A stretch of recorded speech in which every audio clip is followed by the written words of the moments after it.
Hello guys, तो इस video में हम लोग जानेंगे कि मूविंग कॉइल एंड गैल्वेनोमीटर क्या होता है। तो a galvanometer is a device which is used in measuring और detecting small value of current. So detect करने का मतलब क्या हुआ, जैसे अगर किसी सर्किट में एक नाम मात्र का करंट है, मतलब उसको आप समझ नहीं सकते, एक ऐसी करंट है जो बहुत छोटा छोटा करंट है। तो उसको अगर हम किसी बड़े एम मीटर से अगर उसको मेजर करेंगे तो एम मीटर में कोई डिफ्लेक्शन नहीं होगा। जबकि अगर हम गैल्वेनोमीटर से इसको मेजर करेंगे तो उसमें एक उसकी निडल में एक स्मॉल डिटेक्ट हो जाएगा। वो डिटेक्ट कर लेगा कि ए स्मॉल वैल्यू ऑफ करंट को भी वो डिटेक्ट कर लेता है। जैसे कि 10⁻⁻6 से 10 मतलब मेगा मतलब -6 माइक्रो से आपका मिली तक के करंट को माप लेता है, यानी मिली एम्पियर से, यानी 10⁻³ इक्वल टू 1 मिली एम्पियर से लेके वो 10⁻⁻6 एम्पियर यानी 1 माइक्रो एम्पियर तक वो आपका गैल्वेनोमीटर मेजर कर लेता है। तो इसकी डेफिनेशन क्या हुई? A galvanometer is a device which is used in measuring और detecting small value of current like 10⁻⁻6 to 10⁻³ ampere. तो चलिए हम जान लेते हैं कि इसका प्रिंसिपल क्या है। इसका प्रिंसिपल क्या हुआ? तो ये बेस्ड है torque on a current carrying loop in a magnetic field. अगर किसी मैग्नेटिक फील्ड में हम किसी करंट कैरिंग लूप को रख देते हैं तो उस करंट कैरिंग लूप पे जो टॉर्क लगता है ये कुछ उसी से रिलेटेड है। उस टॉर्क का फार्मूला होता है torque is equal to vector M. ये आपका मैग्नेटिक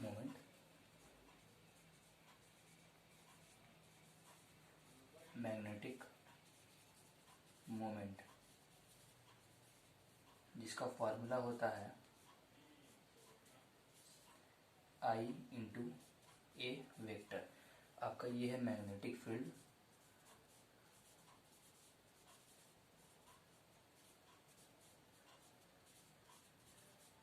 और ये थीटा है एंगल बिटवीन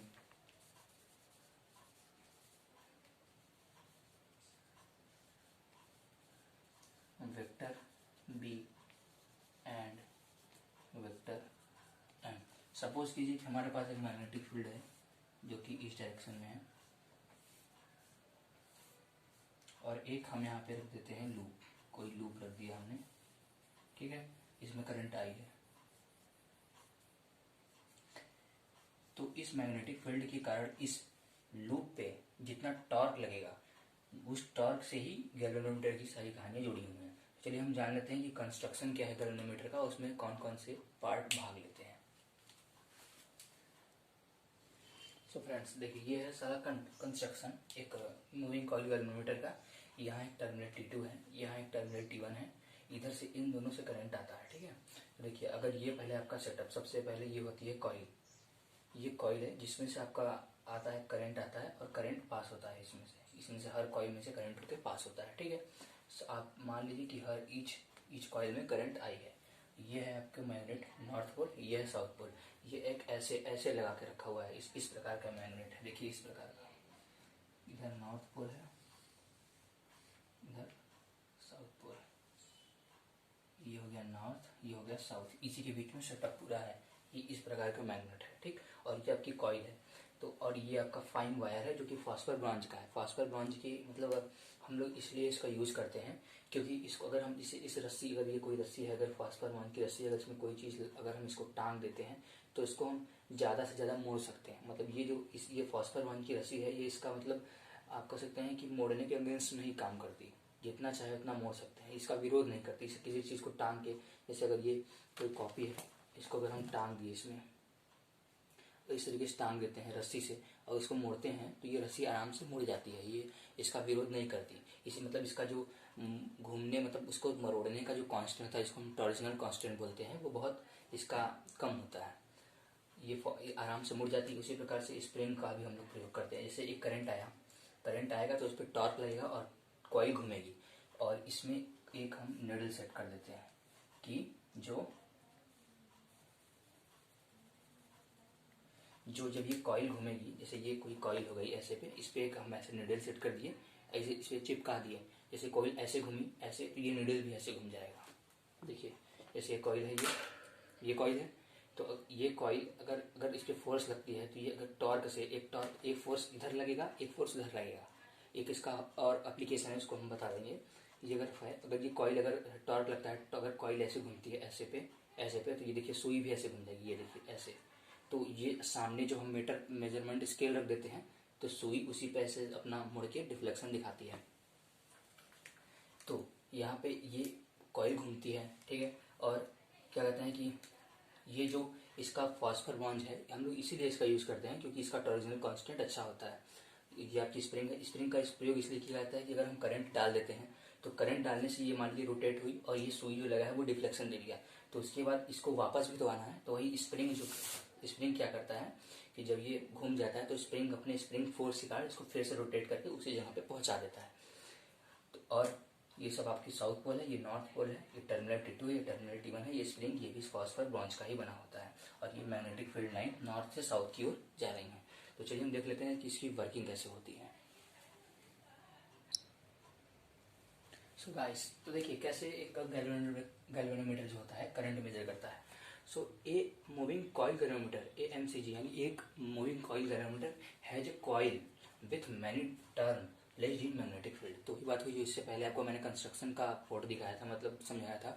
तो उसमें एक कॉइल था जिसमें बहुत सारे टर्न थे लाइक दिस, और इसमें से मैग्नेटिक फील्ड पास हो रहा था। यानी क्या है, ए MCG has a coil with many turns placed in magnetic field.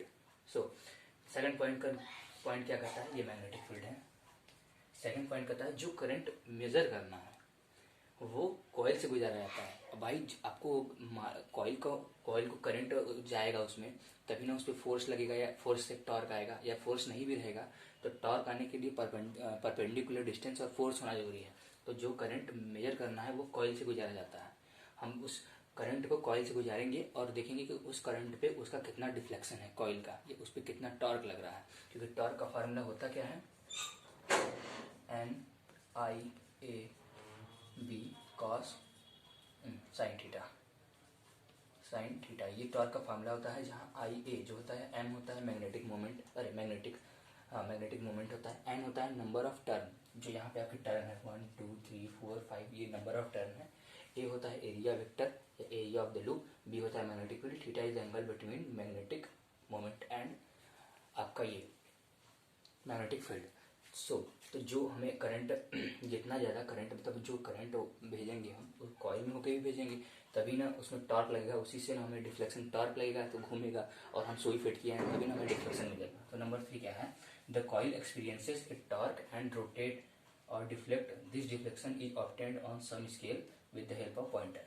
जैसे ही हम करंट भेजेंगे तो करंट है और मैग्नेटिक फील्ड जो यहाँ लगा हुआ है मैग्नेटिक फील्ड, और उसमें जो करंट आएगा उसकी वजह से ये रोटेट करेगा, टॉर्क एंड रोटेट और डिफ्लेक्ट, रोटेट करेगा डिफ्लेक्ट होगा। This deflection is obtained on some scale. इससे हम यहाँ सुई लगा देते हैं, यहाँ लिख देंगे ऐसे ऐसे ऐसे, इस सुई पे ये जो डिफ्लेक्शन है, ये सुई घूमेगी तो डिफ्लेक्शन को हम ऑब्टेन कर लेंगे किसी स्केल या पॉइंटर की मदद से, ठीक है। चौथा पॉइंट क्या कहता है, मोर द करंट, जितना ज़्यादा करंट आएगा, देखिए यहाँ से tau directly proportional to I है, देखिए इधर tau is directly proportional to I, more the current more the torque, more is the deflection on the coil. जितना ज़्यादा रोटेट करेगा, जितना ज़्यादा टॉर्क लगेगा उतना ही ज़्यादा घूमेगा। जैसे ये हो गया, जितना ज़्यादा इसका टॉर्क लगेगा उतना ज़्यादा घूमेगा और उतना ज़्यादा डिफ्लेक्शन होगा, तो जितना ज़्यादा डिफ्लेक्शन होगा उतना ज़्यादा करंट होगा। यानी more the deflection more the current. जितना ज़्यादा टॉर्क हम लगवा पाएंगे उतना ही हमें रीडिंग मिल पाएगा, उस करंट की उतनी ही रीडिंग होगी जितना वो किसी कॉइल को घुमा सकता है। तो ये पॉइंट नोट कर लें। So working of moving coil galvanometer, as the terminals are connected, देखिए छोटे में दिखाते हैं,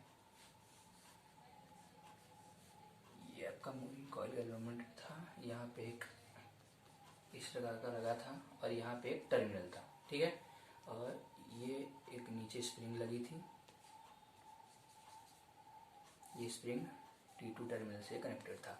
तो जैसे ही हम टर्मिनल्स को कनेक्ट करते हैं तो एक करंट आई फ्लो होने लगता है, जो कि आपके कॉइल से होकर जाता है। तो वही लिखा है, as the terminals are connected, जैसे ही टर्मिनल को कनेक्ट करते हैं, connected current I flows in coil, यहाँ से करंट आई जाता है, इसमें भी आई जाता है, कॉइल में जाता है और हर ईच कॉइल में करंट आई जाता है। Current flows in coil and coil start rotating. ये आपका जो कॉइल है इस तरीके से ये रोटेट होने लगता है। देखिए torque on magnetic, torque torque on A current carrying loop in magnetic field अगर आपको पढ़ना है तो आप कमेंट करिएगा, हम बना देंगे इस पे वीडियो कि ये कैसे घूमता है, इसकी फील्ड दिखा देंगे। तो ये घूमने लगता है, ठीक है। Start rotating due to torque on it, इस इतना टॉर्क लगता है इस पर तो ये रोटेट होने लगता है, ठीक है।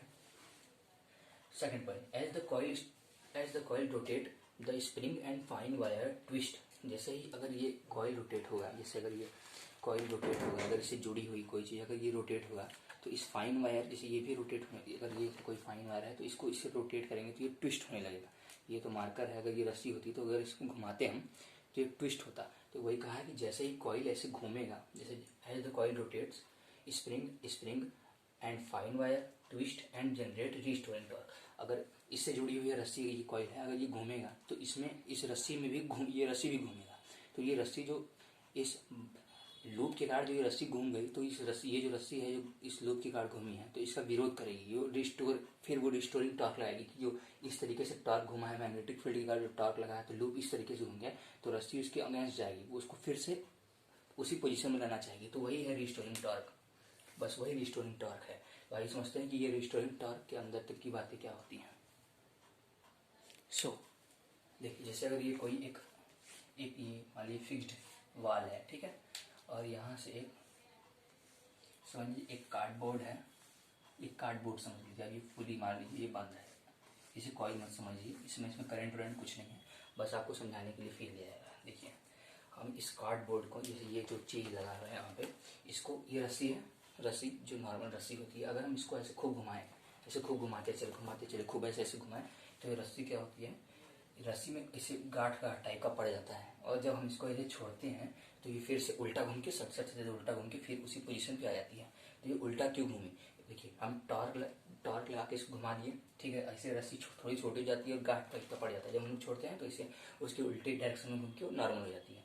तो उल्टे डायरेक्शन में क्यों घूमी, क्योंकि इसमें एक स्ट्रेन आ गया इसमें, इट हैज स्ट्रेन,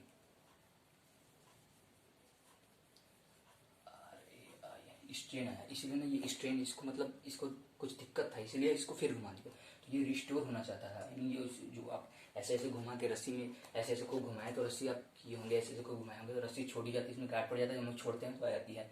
तो ये रिस्टोर कर रही है अपने आप को, ये स्ट्रेन, इसकी स्ट्रेन के कारण अपने आप को रिस्टोर करती है, तो वही रिस्टोरिंग टॉर्क होता है। तो जिस, अगर मान लीजिए हम करंट इसमें अगर भेज दें, अगर मान लीजिए अब ये कॉइल हो गया, ये कॉइल हो गया, ये कॉइल हो गया, अब हम इसमें करंट भेजेंगे, ठीक है। जिस करंट की जिस वैल्यू पे ये जो टॉर्क है, ये टॉर्क, ये वाला जो हम करंट के द्वारा जो टॉर्क लगा है, करंट और मैग्नेटिक फील्ड के द्वारा जो टॉर्क लगा है वो रिस्टोरिंग टॉर्क के बराबर हो जाएगा। तो इतना घूम पे इसे घुमा लीजिए, इतना घूमा और इतने पे ही रुक गया, क्योंकि उधर से रिस्टोरिंग टॉर्क लग रहा है, इधर से ये वाला टॉर्क लग रहा है, इतने पे ही स्टेबल हो गया। तो उस कंडीशन को हम लिख देते हैं कि जब torque on coil due to B and I is equal to torque restoring, इस कंडीशन को हम लिख देते हैं। अब हम आइए समझते हैं कि टॉर्जनल कांस्टेंट क्या होता है।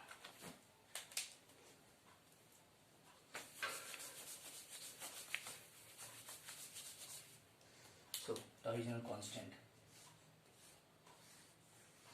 ठीक है, ये आपकी पहले आपकी एक ऐसे मान लीजिए कार्डबोर्ड का टुकड़ा है ये कुछ, ठीक है, ये प्लेट है, सीट है कोई, ठीक। अब देखिए हम इसको, इस सीट को, ये सीट है कोई सीट है, ये ऐसे हम इसको, ये देखिए ऐसे इसका ये टॉप देखिएगा, ठीक है। अब इसको ये इसको प्लेन में है सीधे, अब उसको 1 डिग्री घुमाते हैं ऐसे, ये एकदम सीधा था, मतलब इसको 1 डिग्री ऐसे घुमाते हैं, ठीक है। ये देखिए चिपका है व्हाइट बोर्ड से, इसको 1 डिग्री ऐसे घुमा दिए ऐसे, ठीक। तो देखिए कैसा हो जाएगा, 1 डिग्री घुमाना है ना, देखिए ये सीधा था, ये चीज़, ये जो ये प्लेट बना है ये मान लीजिए दीवार के अंदर घुस गया है और ये 1 डिग्री है।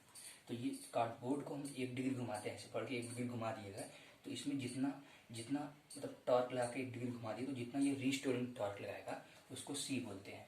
1 डिग्री घुमाने पे जो आपकी क्या कहते हैं कि रिस्टोरिंग टॉर्क की वैल्यू आती है वो सी होती है, उसको हम लोग कहते हैं टॉर्जनल कांस्टेंट,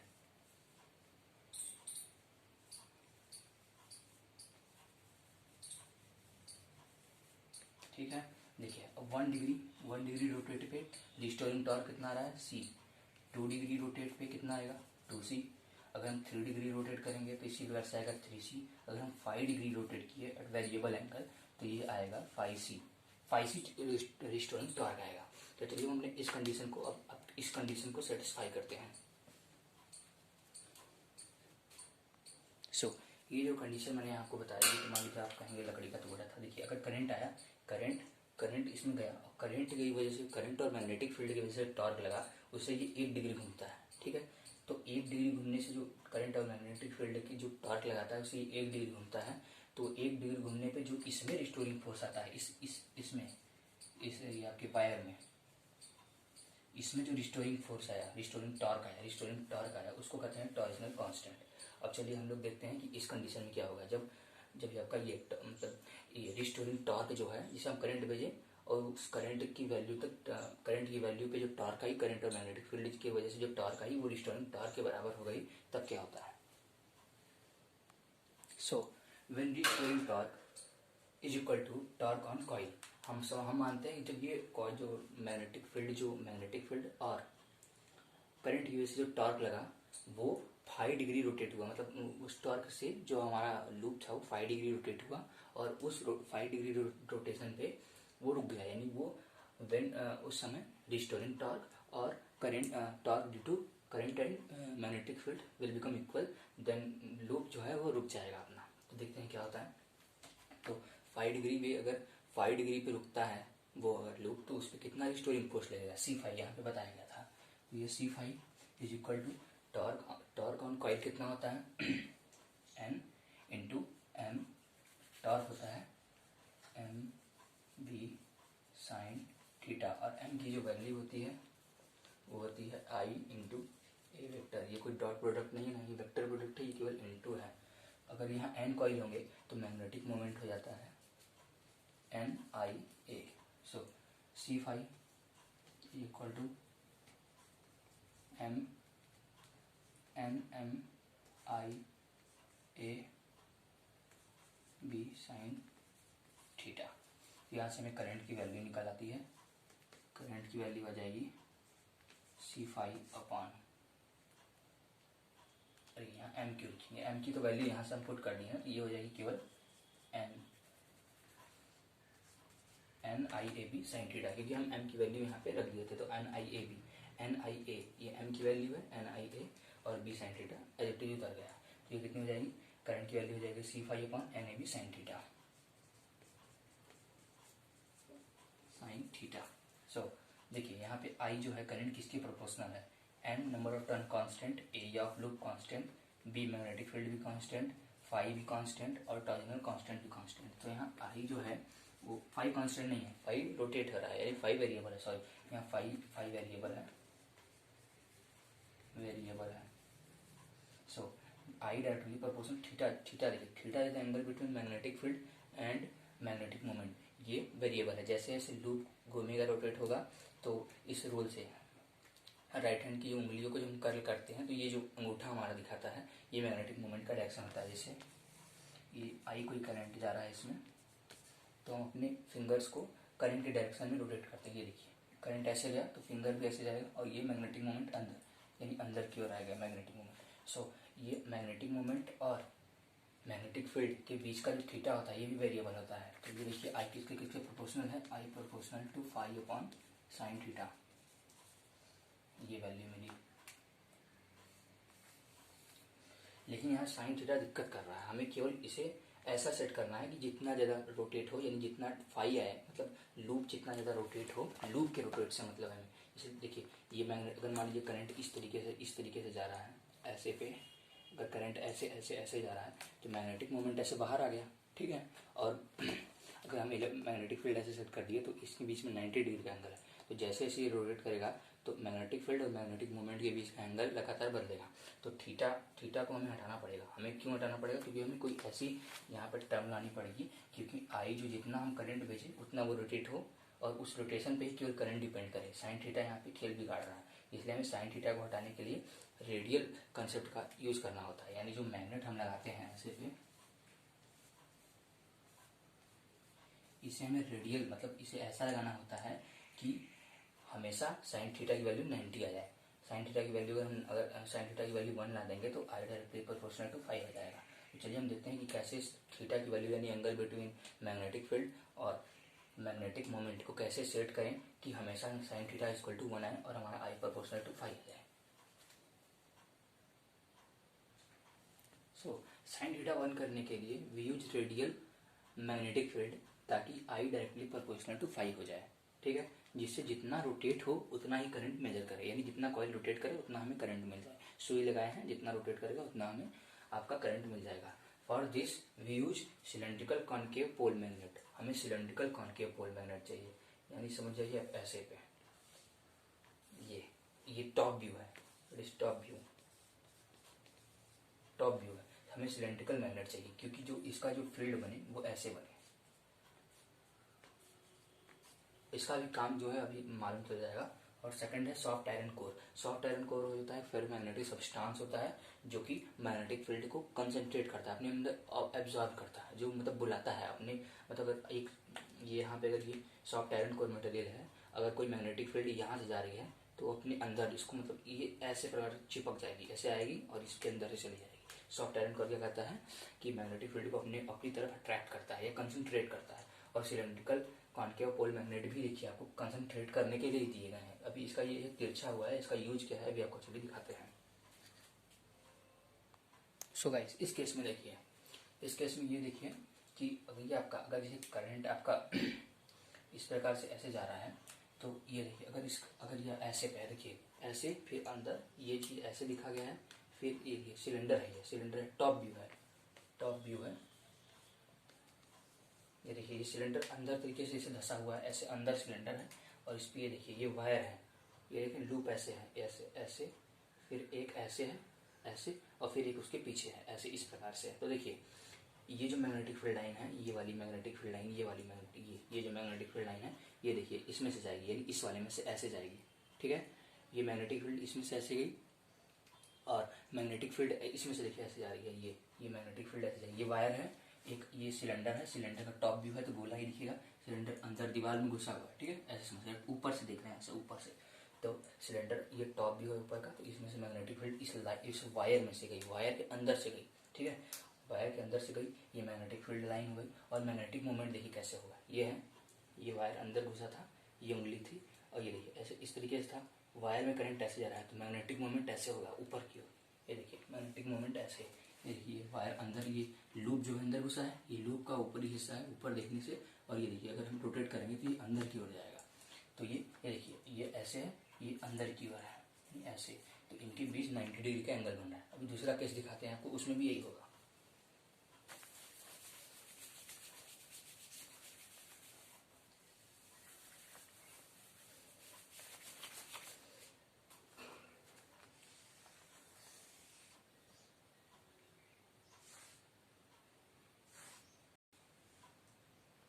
ये वायर है, ऊपर का हिस्सा है, इसके लूप के ऊपर का हिस्सा है मोटा सा,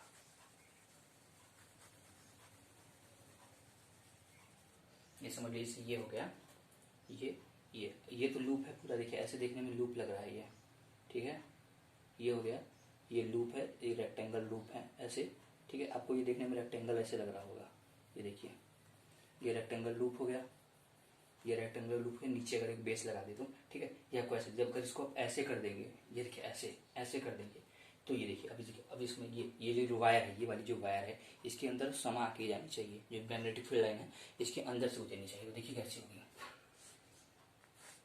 ठीक, ये देखिए एक ये वाली जो मैग्नेटिक फील्ड है ये ऐसे होकर रोटेट हो जाएगी ऐसे, क्योंकि magnetic field line do not intersect each other, ये वाली ऐसे आएगी और ऐसे निकल जाएगी, ठीक। अब देखिए आप कहेंगे कि ये वाली जो मैग्नेटिक फील्ड लाइन है वो भी तो इसमें से पास हो रही है, नहीं, वो देखिए वो इसके लूप के खोखले हिस्से से पास हुई है, देखिए लूप था ये ऐसे लूप है, तो वो इसके अंदर से इधर से पास हो गई, इधर से, जो कि खोखला हिस्सा था, ये लूप एक ऊपर ऐसे देखिए, एक ऊपर एक नीचे, ठीक, ये एक दो डंडा है, ये ऊपर ये नीचे, तो जो मैग्नेटिक फील्ड लाइन इसके अंदर से पास होगी वो थोड़ी टॉर्क जनरेट करेगी, टॉर्क वो जनरेट करेगी जो वायर के अंदर से घुसते हुए जाएगी, तो ये वायर के अंदर से ये घुसते हुए जाएगी, ये देखिए वायर के अंदर से घुसते हुए गई, यानी मैग्नेटिक फील्ड का डायरेक्शन, जो काम का मैग्नेटिक फील्ड है उसका डायरेक्शन ये हुआ, ठीक है। और मैग्नेटिक मोमेंट का देखिए वायर ऐसे है, ठीक, मान लीजिए करंट इधर जा रहा है तो देखिए ऐसे अंदर की ओर जाएगा, यानी मैग्नेटिक फील्ड लाइन इस प्लेन में और जो मैग्नेटिक फील्ड लाइन इस प्लेन में और मैग्नेटिक मोमेंट जो है इसके अंदर, तो देखिए ये ऐसे है और ये अंदर है, अंदर से है, ये देखिए इसमें चिपका है और ये जो अंदर घुसेगा तो यानी इसको आप इधर शिफ्ट कर लेंगे वेक्टर शिफ्टिंग रूल से। देखिए एंगल कितना हो गया, 90 हो गया। तो ऐसे ही हमें वही मैग्नेटिक फील्ड लाइन को कंसिडर करना है जो वायर के अंदर से समा के होती हुई जा रही है। अगर ये वायर के बीच में से चली गई, दो वायर के बीच में मैग्नेटिक फील्ड चली गई तो वो टॉर्क जनरेट नहीं करती, टॉर्क वही जनरेट करती है जो वायर के अंदर से होकर जाती है। तो इसी अब देखिए कोई भी केस में हमेशा sine 90 is equal to sine theta is equal to हमेशा 90 डिग्री आ रहा है, मैग्नेटिक मोमेंट और मैग्नेटिक फील्ड के बीच का डायरेक्शन। तो चलिए हम अपने असली फार्मूले के पास पहुंचते हैं जिससे क्वेश्चन सॉल्व होते हैं।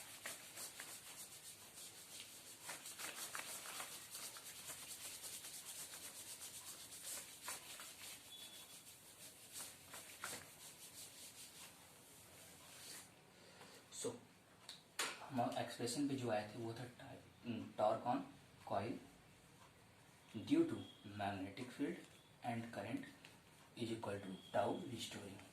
सो टॉर्क कॉइल कितना था, N I A B sine theta ये था। और हम देख रहे हैं कि अगर हम रेडियल फील्ड कंसेप्ट लगाते हैं और एक सॉफ्ट आयरन कोर रख देते हैं तो सारी की सारी मैग्नेटिक फील्ड जो वायर के अंदर समा के होके जा रही हैं वो हमेशा, चाहे वायर देखिए ये जो वायर था अगर आप इसको हम वो डायरेक्शन लिया था, ये जो वायर था ऐसे ये वायर था, हमने करंट का डायरेक्शन ये लिया था तो मैग्नेटिक मूवमेंट अंदर घुस रहा था। अगर आप करंट का डायरेक्शन ये ले लेंगे तो मैग्नेटिक फील्ड बाहर आएगा। ठीक है, देखिए ये था वायर जो कि कॉन्केव मैग्नेट पोल के बीच में रखा था। अगर हम ऐसे लेते तो ये देखिए अंदर आ रहा था। ठीक, अगर आप कहेंगे कि बाहर लेके दिखाएं तो देखिए अगर इस डायरेक्शन में मूव हो गया तो ये देखिए मैग्नेटिक फील्ड मूवमेंट बाहर और मैग्नेटिक फील्ड इस डायरेक्शन में, तो ये बाहर ये इस डायरेक्शन। देखिए एंगल कितना है, 90 होगा, तो एंगल हमेशा 90 आएगा। और टाउ रिस्टोरिंग कितना था, C5। तो यहाँ देखिए साइन थीटा की वैल्यू साइन 90 इक्वल टू 1, तो इसको हम यहाँ से इरेज कर सकते हैं। तो हमें जो एक्चुअली में जो करंट की फार्मूला मिल के आती है वो करंट का फार्मूला आता है I equal to C5 upon NAB, ये एक्चुअल फार्मूला है। तो ये पूरा कंसेप्ट था आपका मूविंग कॉइल गैल्वेनोमीटर को। अगर हर एक पॉइंट जो हम बताएं अगर आप उसको अच्छे से लिखते हैं तो बोर्ड में आपको पूरे नंबर मिलेंगे और आपको फील तक दिलाएं हर चीज़ का। तो पढ़ाई करते रहें, ऑल द वेरी बेस्ट।